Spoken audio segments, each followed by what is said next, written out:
Witnessing में सारी की सारा डाटा पेशेंट का एज ए टोटलिटी लेना है, हर चीज पिक करनी है, अपनी मर्जी के हिसाब से उसको पिक एंड चूज नहीं करना है।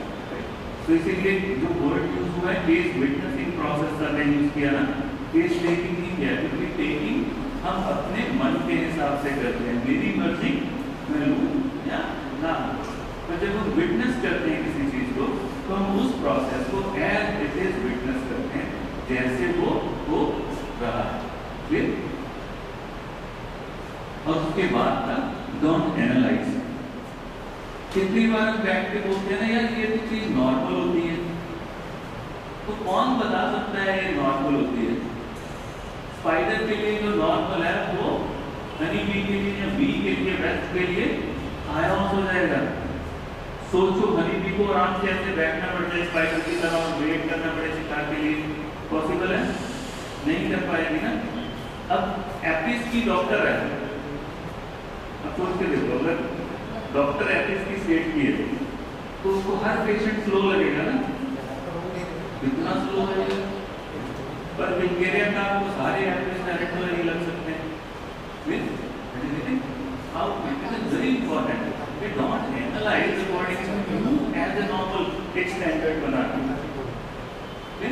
Because in like what is it? Normal is just a mutant, but it's normal for the spider, is a chaos for the fly. Can you correct that? So कोई भी चीज normal नहीं। And second, this is very important. Don't judge your patients. Suppose हर किसी की life में कुछ ना कुछ होता है। अब कोई पेशेंट है, उसकी लाइफ में कुछ ऐसा पार्ट है कि वो आपसे शेयर करना चाहता है और वो उसके लिए बहुत डिस्टर्बिंग है और वो उसने शेयर कर लिया और जैसे ही उसने वो बात की आपके फेस में हल्की सी चेंज आएगी। वो बताएगा, वो उसके आगे जाएगा नहीं जाएगा। तो जैसे ही जजमेंट का इशू आया आप में केस टेकिंग में, समझो केस इज ओवर, जज नहीं करना, वो लेना है एज इट इज। इसीलिए मैं कह रहा हूँ पहली लाइन क्या थी, अपने आप को समझो, कोई परफेक्ट नहीं है ना यार, कोई अच्छा कोई बुरा नहीं है, कोई गलत कोई ठीक नहीं है। जब पेशेंट के सामने बैठो उसको एज इट इज एक्सेप्ट करो, जैसे अपनी गर्लफ्रेंड बॉयफ्रेंड को करते हो वैसे एज इट इज, इसमें कोई बुराई नजर नहीं आती ना, वैसे पेशेंट में कोई बुराई नजर नहीं आती। कैसी होना परफेक्ट, कैसे लगती, बहुत सुंदर बिल्कुल बोल के कैसे लोग बहुत सोनी, पर ये बहुत सोनी तो मैं डॉक्टर करना सो नेवर जज, कि मैंने देखा अपनी प्रैक्टिस में।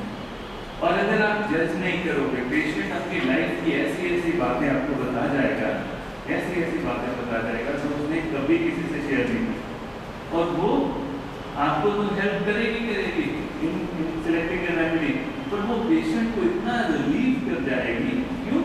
क्योंकि वो उसने कभी किसी से शेयर नहीं किया और वो उसके अंदर दबा पड़ा हुआ है, एक प्रेशर क्रिएट कर। फिर ये पिक्चर क्या शो करती है?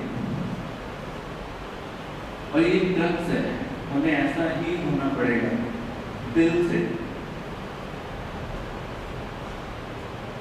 क्या शो करती है? इसमें दो पार्ट्स इन्वॉल्व हैं, one is human and one is sparrow. Sparrow का ट्रस्ट कि ह्यूमन मुझे हर्ट नहीं करेगा, और ह्यूमन की परसिस्टेंस एंड ट्रस्ट की स्पैरो आएगी, दोनों का कॉम्बिनेशन है। ऐसा ही होना चाहिए और ऐसा ही होता है केस टेकिंग में। आपका ट्रस्ट, होम्योपैथ का ट्रस्ट कि पेशेंट बोलेगा, राइट, और पेशेंट का ट्रस्ट कि ये डॉक्टर मुझे हील कर सकता है, ये सच में मुझे सुनना चाहता है, जब मुझे सच में जानना चाहता है, जब सच में मेरी हेल्प करना चाहता है। और वो जो आपका ट्रस्ट है, जब आप पेशेंट के सामने बैठे हो, अगर वो कहीं वो ट्रेवल नहीं कर रहा, ट्रस्ट में पेशेंट कभी नहीं बताएगा।